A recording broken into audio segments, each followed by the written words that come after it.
Y vamos a pedirles que se pongan de pie y vamos a buscar el verso número 40, verso número 40, y dice de la siguiente manera: tomaron pues el cuerpo de Jesús y lo envolvieron en lienzos con especies aromáticas, según es costumbre sepultar entre los judíos.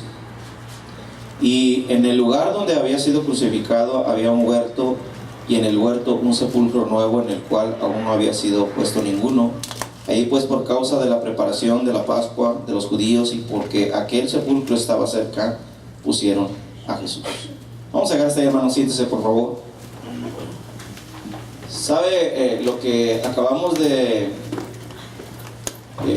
ritualizar acá, de llevar a cabo acá como ordenanza? Es lo que se conoce como la Santa Cena.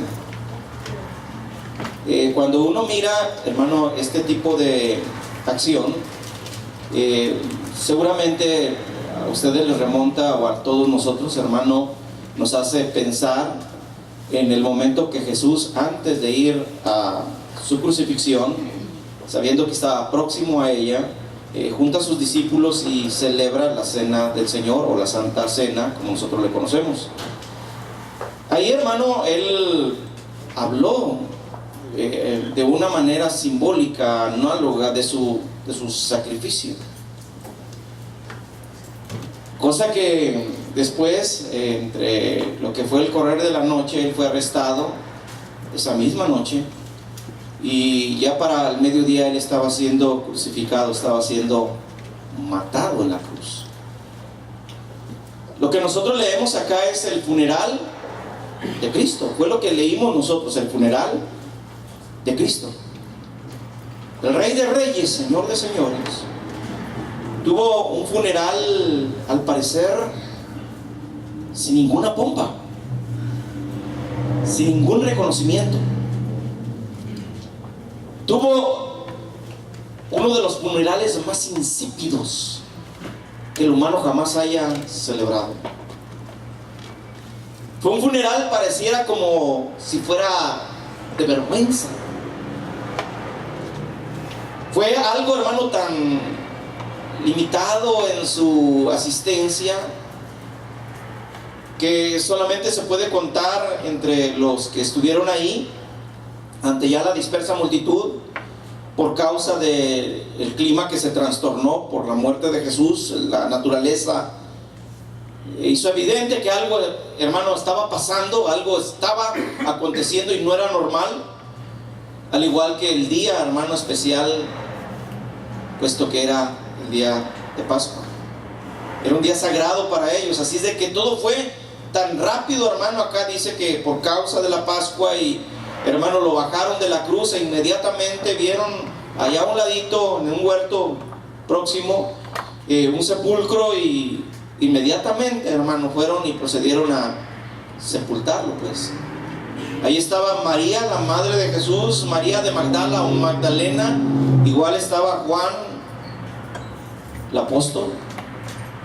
Y también, hermano, podríamos decir que no se debe de dejar a un lado a José de Arimatea, quien fue el que proveyó aquel sepulcro nuevo, y Nicodemo. Y lógico, una guardia montada por el gobierno, hermano, recomendada por los sacerdotes o los religiosos de su tiempo, para que no se hurtara el cuerpo del Señor Jesús, según lo que ellos pensaban que podría acontecer. Como dijimos, fue un entierro rápido, supervisado por guardias, por soldados, y metido en una tumba fría, en una cueva fría. El evento, hermano, convulsionó a toda la ciudad. Lógico, hermano, este tipo de ejecución era no un halago, era un castigo, hermano, para el delincuente. Y Jesús fue tomado como un delincuente, murió teniendo a un lado a uno de ellos y al otro lado a otro. Todo esto es como una idea, como un presagio, como una advertencia, hermano, a todo aquel que se rebelara contra la religión de su momento, contra el imperio establecido, mi hermano, aún mismo contra el diablo, contra la maldad humana. El ministerio de Jesús, hermano, la vida de Jesús, fue un continuo luchar contra todo lo que hemos mencionado, contra los religiosos de su momento y contra el hombre pecador, hermano, contra el diablo mismo, que fue constantemente a tentarle. Cuando miramos, hermano, entonces a Jesús crucificado, notamos, hermano, un epitafio a lo alto de aquel madero donde colgaba a Jesucristo, que decía: Jesús, Rey de los judíos, hermano, y estaba en tres idiomas: hebreo, griego y latín, como un ejemplo contra aquel o aquellos rebeldes, hermano, que procedieran igual que este Nazareno. Hoy en día miramos, hermano, un creciente número de gente que no cree, gente atea. Hoy en la actualidad, después de casi 2000 años, después de que aconteció aquel acto, vemos, hermanos, ciencistas, no tanto científicos, sino ciencistas, gente religiosa, gente inmoral, hermano, que en una manera creciente, hermanos, se manifiestan hoy en día. Hay distintas causas por las cuales estos grupos, como digo, emergen. Y estas causas son embrión y son cuna, mi hermano, de un desafuero directo contra Dios, contra el Rey del universo. Así es, hermano. Hay rebeldía en todo lo que el hombre ejecuta contra aquel, hermano, creador de todas las cosas. Hay muchas cosas en realidad y acontecimientos que han, lógico, acontecido para que se tome semejante tipo de actitud en el corazón del humano, para que el corazón del humano no prefiera las cosas sagradas, sino que prefiera lo del mundo, prefiera las riquezas, la política, el deporte, el placer, la droga, hermano, que prefiera tantas cosas que existen, tanta variante, para no seguir a Dios. Miran, hermano, incluso hasta la religiosidad en sus diferentes caras, hermano, como un obstáculo para encontrar al Dios que testifica la Biblia.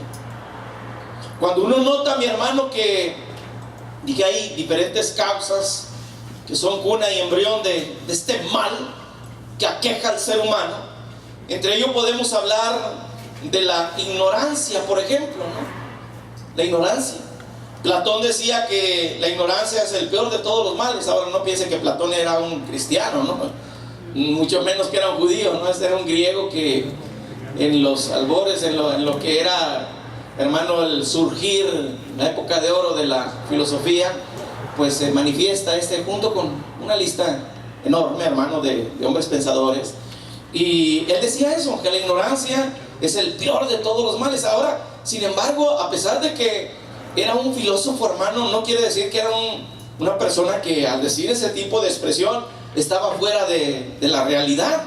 Hermano, yo pienso que nosotros vemos que la misma palabra de Dios nos insta a conocer de Dios, nos motiva a buscar en estas páginas sagradas quién es nuestro Dios, quién es nuestro Señor.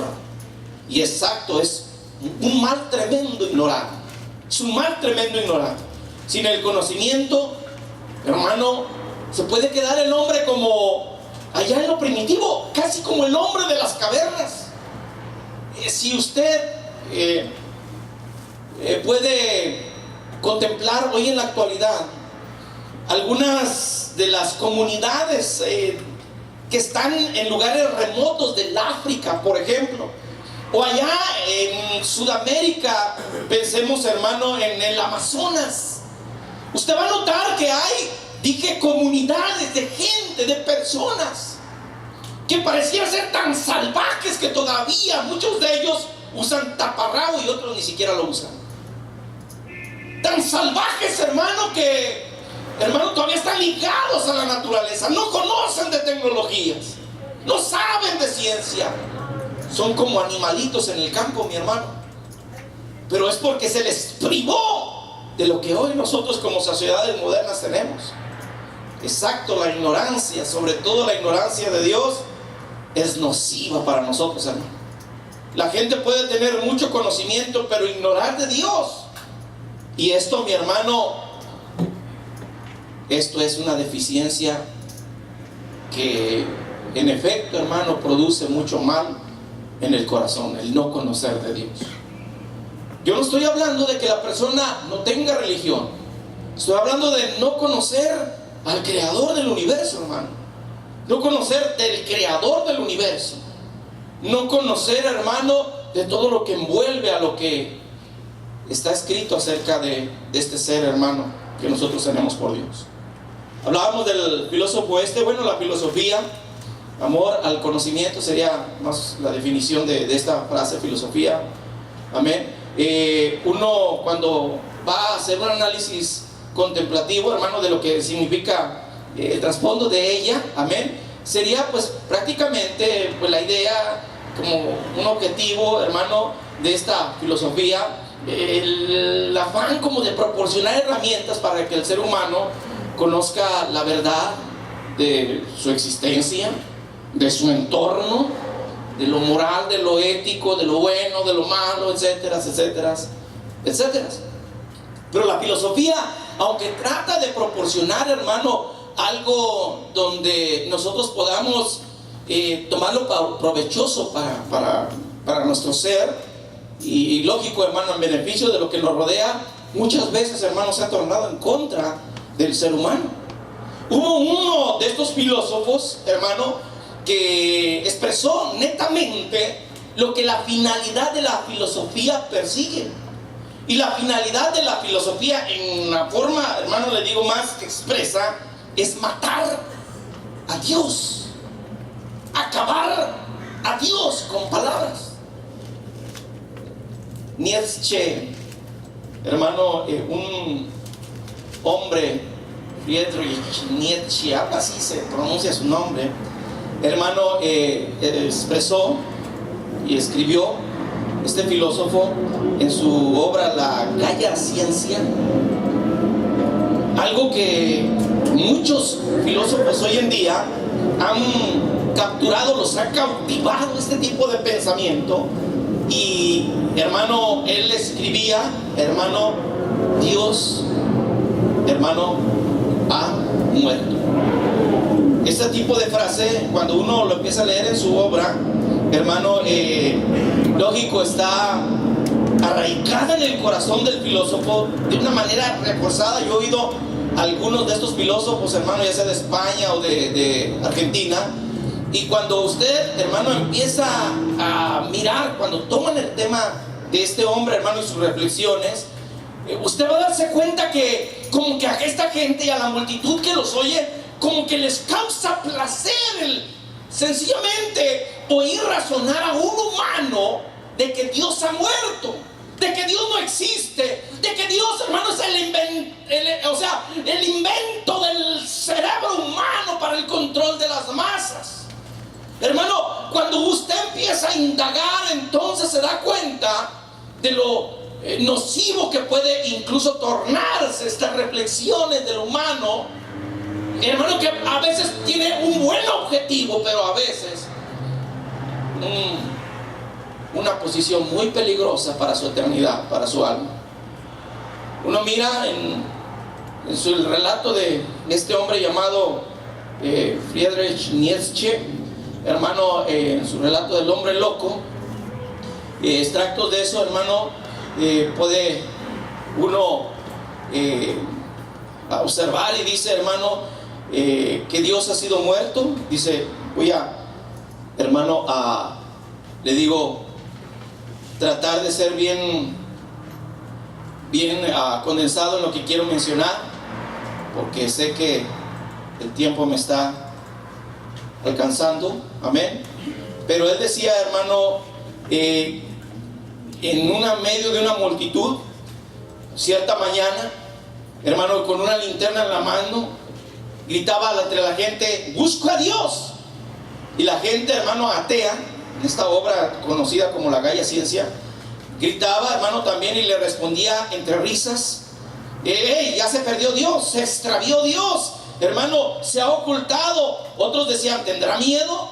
Hermano, tal vez inmigró, se ha embarcado. Y las carcajadas, hermano, de la multitud se hacían, lógico, patentes, ¿no? No lo busqué en la Biblia porque no está, ¿no? Pero esta es una obra de un filósofo, ¿no? Que trata de transmitir la idea de que Dios ha muerto, ¿no? Entonces, hermano, dice que entre el recorrer de la lectura de su obra, dice, hermano, que a este loco no le gustó esas burlas que le estaban haciendo, y hermano, se metió entre todos ellos hermano, y les gritó una vez más: ¿qué ha sido de Dios? Y con una mirada fiera, hermano, les dijo: yo les voy a decir qué ha sido de Dios. Nosotros lo hemos matado. Así dijo: nosotros lo hemos matado. Vosotros y yo lo hemos matado. Dice: hemos dejado esta tierra sin su sol. Dijo, sin su orden, sin quien pueda conducirla. Hemos vaciado al mar. Vagamos como a través de una nefanda o una nada infinita. Hermano, cuando usted empieza a leer lo que este hombre decía mi hermano, que él había matado, o ellos habían matado al más santo, al más poderoso del mundo, hermano. Lo habían desangrado con sus cuchillos. ¿Quién limpiará esa sangre de nosotros? ¿Qué agua nos limpiará? ¿Qué rito expiatorio? Dice: ¿qué juego sagrado deberíamos inventar? Entre muchas otras palabras que Nietzsche, hermano, hizo en su comentario, hermano, la Gaia Ciencia. Amén. Cuando uno se da cuenta de eso, decimos, hermano, que cuando te topas con un filósofo, un doctor en filosofía y letras, puede hacer picadillo a muchos hermanos de nosotros los religiosos, con su puro hablar. ¿Sabía usted, hermano, que el evangelio no es solo hablar? El evangelio trasciende en esto, hermano, que no es solo palabras. El evangelio trasciende en que lo respalda un Dios vivo, en que lo respalda, mi hermano, un ser, hermano, que misteriosamente se manifiesta entre los suyos. Cuando uno mira, hermano, lo que la palabra del Señor contiene, es la lucha por quitar de los ojos, hermano, de la ignorancia humana, de la, ¿qué puedo decir?, negación de Dios, hermano, como seres humanos, como esa tendencia que tenemos. Es el gran esfuerzo de Dios por arrancar esa venda, por habilitarnos, hermano, a contemplar, hermano, de que Dios realmente existe, que vive, hermano, que un día le daremos cuenta que hay una eternidad esperándonos. Hermano, el objetivo de Dios, hermano, al mencionar su palabra, es el refuerzo, hermano, que lo llevó a la cruz del Calvario, para que nosotros tengamos una vida, una preservación que trascenderá por toda la eternidad. Otro de los objetivos, hermano, que el hombre promueve, hace, practica, que bloquea prácticamente todo lo que se conoce de Dios, o lo que se pretende conocer de Dios, es el cientista, decíamos. No tanto el hombre de ciencia, pero incluido el hombre de ciencia, ¿no? El que dice que fue a la luna, hermano, y allá estuvo buscando a Dios y no lo encontró. El que trata de meter a Dios en un tubo de probeta y dice: bueno, según nuestros indicativos, según nuestros análisis, nuestra profunda ciencia demuestra que Dios no existe. ¿Dónde está Dios para analizarlo?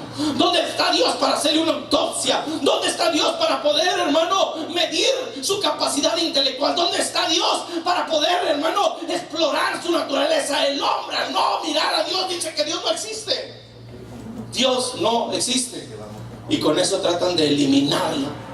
Tratan de decir que sencillamente eso fue una fábula humana, un mito humano, y que sencillamente es una forma más de pensar del ser humano que trata de darle un sentido a las cosas que le rodean. Cuando uno mira, hermano, a ese genio de la computadora con todo, ¿no?, al inventor de ella, de la más moderna que usted pueda ahorita en el mercado adquirir, se va a dar cuenta que la computadora, aunque tiene un montón de capacidades, hermano, puede hablar en diferentes idiomas, en los conocidos, en todos ellos, y pueda tener datos sorprendentes, y hermano, y ahí se deposite toda ciencia, todo tipo de recurso, hermano, todo lo que usted pueda mirar que sirve la computadora, hermano, cualquiera podría decir: este tipo de aparato es una maravilla. Con todo eso, mi hermano, el inventor de la computadora no es la computadora. Este mundo, hermano, existe y es parte de una invención, es parte, mi hermano, de un trabajo del Rey del Universo, mi hermano. Pero el Rey del Universo no es parte de esta naturaleza. Así es de que no tratemos de comparar a Dios, hermano, con el ser humano. No tratemos, hermano, de meter a Dios en lo que al ser humano sí se le puede meter. Dios misteriosamente es un ser, como dice su misma palabra. Dios es espíritu, y los que le adoran en espíritu y en verdad es necesario que le adoren. Es de otra naturaleza, como el genio y la computadora son diferentes. Amén. Igual el ser humano con su Dios, somos totalmente diferentes. Cuando usted mira la inmoralidad, que es otra de las contribuciones para que el mundo esté así de cabeza negando a Dios, hermano, usted mira la carne, donde habita todo tipo de actitud pestilente, mi hermano, blasfema, contradictoria, retrógrada, una actitud, hermano, donde precisamente cuando no se le complace, cuando se le prohíbe, cuando oye los mandamientos de Dios que dicen no matarás, no desearás la mujer de tu prójimo, no robarás, etcétera, etcétera, etcétera, dice, ¿cómo? O sea, detesto este tipo de prohibición. ¿Por qué? Porque me gusta lo ajeno, porque quiero hacer aquello que me place, porque puedo matar cuando no hay nada que me restrinja, porque puedo delinquir. Si no hubiese esa ley, entonces yo sería libre. Hermano, el ser humano se siente, mi hermano, restringido cuando hay palabra, cuando mira lo que está escrito, cuando ve lo que Dios ordenó. Cuando mira eso, entonces se restringe. Muchos hermanos, cuando oían a Jesús predicar, rechinaban los dientes de odio. Muchos intentaron matarlo, no en una ocasión, varias veces, hasta que lo lograron. Pero así es el ser humano. Cuando hay una persona, mi hermano, que está ahí hablando la verdad, puede provocar en el perverso un enojo, un incendio de furia dentro de su corazón, que tiene toda la intención, hermano, si puede, de matar, de linchar a aquel que está hablando una verdad que le molesta a aquel tipo, hermano. Dígale al mentiroso, eres mentiroso, y va a ver si aquel mentiroso le dice, ay, gracias por decírmelo. Lo que va a hacer, hermano, se agarra un leño y le va a dar a usted en el lomo. ¿Qué te importa? Le va a decir. Dígale al drogadicto, hijo del diablo, borracho, andas mal, la palabra de Dios dice que los borrachos no heredarán el reino de los cielos. Entonces, hermano, aquel borracho, hermano, le va a soltar una de insultos, hermano. Dígale, hermano, al ladrón, no robes. Y si aquel trae una pistola, le va a tirar unos balazos. ¿Por qué? Porque esa es la reacción del ser humano. No quiere que Dios lo gobierne, no quiere, mi hermano, oír nada de Dios. El hombre natural tiene religión, pero no tiene a Dios. Una cosa es tener religión y otra cosa es tener a Dios. Debe de tener eso muy en claro. Amén, hermano. Tenerlo muy en claro. Amén. Cuando uno mira que la religiosidad pues tiene formas diferentes, tiene caras diferentes. Por ejemplo, en el Islam, tiene cara totalmente distinta a la del judaísmo. La del judaísmo tiene cara muy aparte, hermano, de lo que podría ser el hinduismo, que podemos decir del evangelio. Y aún el mismo evangelio, hermano, usted va a mirar al metodista, al reformado, y entre los reformados un montón de caras distintas. ¿Me entiende, hermano? Los testigos de Jehová, los mormones, hermano, y uno dice, bueno, pues ¿para dónde le doy? ¿No? ¿Quién tiene la verdad? ¿Quién me puede informar del Dios verdadero, del Dios genuino, del orden correcto que Dios, hermano, quiere que nosotros apliquemos a nuestra vida? ¿Quién me puede hablar, hermano, de algo que realmente tome un peso dentro de mi corazón y trascienda y realmente me ponga en una posición de salvedad eterna, que me demuestre la verdad? Jesús dijo, y conoceréis la verdad, y la verdad os hará libres. Si es que el hombre es prisionero de su propia ignorancia, hermano. Pero cuando viene ese Dios poderoso, puede hacer, hermano, toda la diferencia. Lo paradójico es que muchos, como nuestros casos, hermano, yo no buscaba a Dios, Dios me encontró a mí. Yo no lo buscaba, Él me encontró a mí. Amén, hermano. No buscaba sabiduría. ¿Sabe lo que yo buscaba? Yo no buscaba conocer de Dios. Yo buscaba su perdón, eso era lo que me importaba, mi hermano. Perdón, porque sentía dentro de mi conciencia algo que me mataba, me aniquilaba, porque yo sabía que no era bueno. Yo sabía que era malo, mi hermano, que era perverso. Y yo no buscaba conocer, yo buscaba su perdón, su perdón. Pero cuando Él vino, hizo todo completito, hermano. Y es que así es nuestro Señor, hermano. Cuando da Él, hermano, su respuesta, no la da así parcialmente, la da, mi hermano, de una manera abundante, clara. Amén, hermano. Cuando uno mira este tipo de convicciones, aquí la cuestionante es decir, ¿verdad? Bueno, hermano, pues aquí entre todos, ¿verdad? Podríamos empezar a especular y decir, hermano, ¿cuál es su convicción, hermano, acerca de lo de Dios? Entonces muchos dirían, mire, ahí está claro, ¿verdad? Lo mataron y lo enterraron. Y según algunos estudios profundos y excavaciones, hoy en la actualidad han surgido varios lugares donde se dice que Jesús, fue sepultado y que ahí sus restos continúan. Han sacado samentas, han sacado, hermano, ¿qué le puedo decir? Osarios o cajitas donde se guardaban los huesos de los muertos, según la costumbre de los judíos, hermano. Hermano, y dicen, ahí está la evidencia. Su tumba continúa allá en la región de Palestina, en algún lugar, ¿verdad? Por ahí está oculta todavía. Todavía, hermano, la religión, hermano, tiene identificado un lugar que le conocen como el Santo Sepulcro.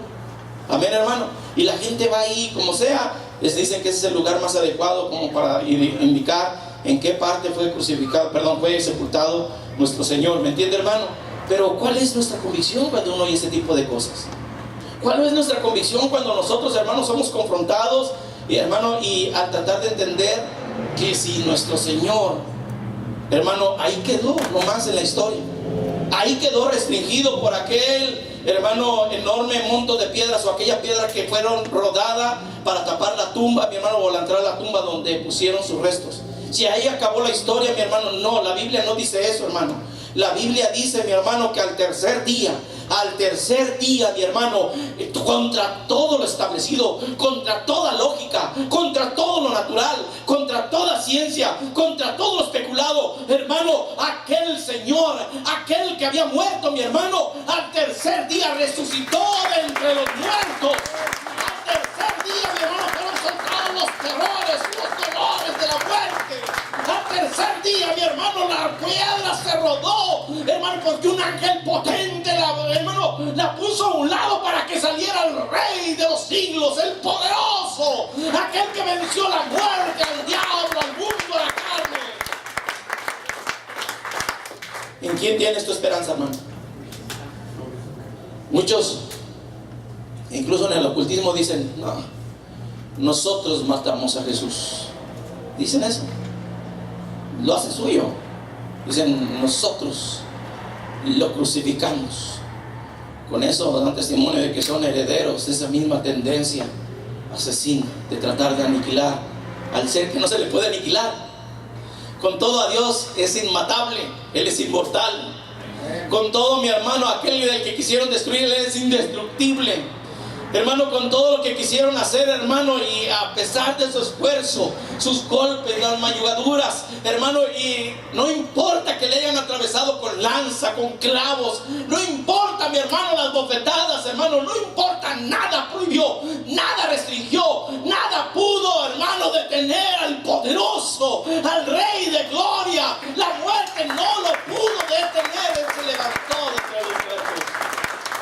Cuando uno mira, mi hermano, este tipo de acción, de acontecimiento, entonces uno puede estar confiado, puede desarrollar fe, una fe genuina, mi hermano, una esperanza viva. La fe y la esperanza están intrínsecamente unidas, hermano. Cuando uno mira el libro de los Hechos en el capítulo 3, uno puede notar, hermano, la exhortación que el apóstol Pedro hace a los religiosos de su tiempo, y dice, mi hermano, señalándoles, hermano, y haciéndoles saber el acto que habían hecho. Dice, vosotros, dice en el verso 13, entregasteis y negasteis, dice, delante de Pilato, cuando éste había resuelto ponerle en libertad, mas vosotros negasteis al santo, al justo, pediste que se diese un homicida y matasteis al autor de la vida. Dice, mataste al autor de la vida, a quien Dios ha resucitado de los muertos, de lo cual nosotros somos testigos. Cuando usted mira ese tipo de expresiones, era la convicción de un hombre que lo miró, hermano, que haya emergido de la tumba. Le decía a sus discípulos con confianza, metan su mano en mi costado, su dedo en mi llaga. Era el hombre que había detenido la tormenta, que había resucitado muertos, había limpiado leprosos, había, hermano, liberado endemoniados. Era el hombre que era totalmente diferente a cualquiera, mi hermano, que a su voz, hermano, se producían las cosas, hermano, los panes, los peces se producían. Era el hombre, mi hermano, que hizo toda la diferencia. Y este hombre les dice, ustedes mataron al autor de la vida, pero lo hemos visto. Nosotros tenemos constancia de que Él se levantó, Él vive, su Padre Dios lo resucitó. Ante ese tipo de textos, hermanos, y reflexiones, hay una cascada de porción donde uno nota a un principal religioso como Pablo, hermano, que en su principio, cuando aparece en la escritura, se menciona, hermano, como un fiero enemigo del cristianismo. Pero llegado el momento, Dios, nuestro Señor, se le aparece en aquel camino. Y Él, en el capítulo 15 del libro de 1 de Corintios, hace una exposición magistral, hermano, contundente, también, hermano, reflexiva acerca de ese momento, de ese evento, de ese acontecimiento, del cual nosotros no podemos, hermano, hacer a un lado. Él dice, hermano, que conforme a las escrituras, Él murió y resucitó. Y dice, apareció, empieza a decir el monto de personas a las cuales apareció por espacio de 40 días. Y dice, y después de todos, como un abortivo, se me apareció a mí. A uno que no creía. ¿Por qué? Porque Dios no es un mito, no es un cuento. Dios no está, hermano, limitado a lo que la ciencia diga.